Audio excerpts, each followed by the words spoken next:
Ariko noneho tuno tunyama ndaturisha ibijumba, ndaturisha umuceri, ndaturisha ubugari, na kawunga ndakuraye. Ako mubwire. Agaterekwa n'imasi n'imisi we. Eka reka. None se mva nkubwire. Ungere ki ku nyama zanjye? Mva nkubwire. Mbwire ibyo mbwira vuba. Ana waretse umutima mu. Ucara hano mbwire. Ushaka ko bigenda gute? Aho ngwe mugeze ku nyama. Ku nyama bigende gute?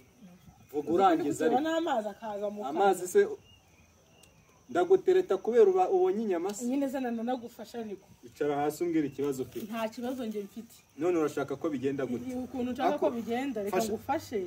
Noneho ikindi cya kabiri.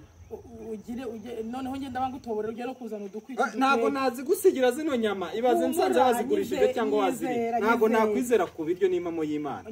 Zakwizera ku bijumba, ku bishyimbo, ariko inyama nk'izi ni izina ry'Imana nanakwica buriya ngewe. Nakazungu mu nyama.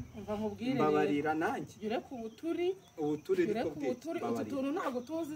Ndatuzi. Wowe uratuzi se? Ngira vuri gutinda genda n'inkwi. Urarya inkoko ngenda arya zina. Ndakwemera mwana wawe. Rwose unyemere bwajana uzanyemereje ariko nariye sibyo waturye sari tubise ubundi ko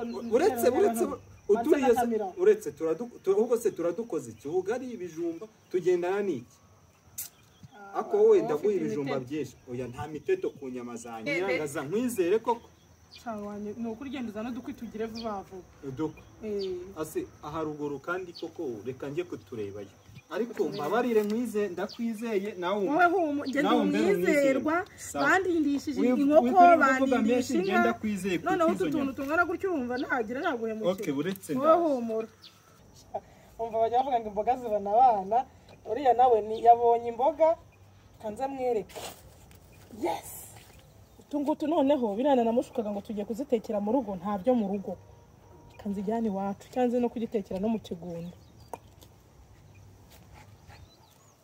Uraho kamwe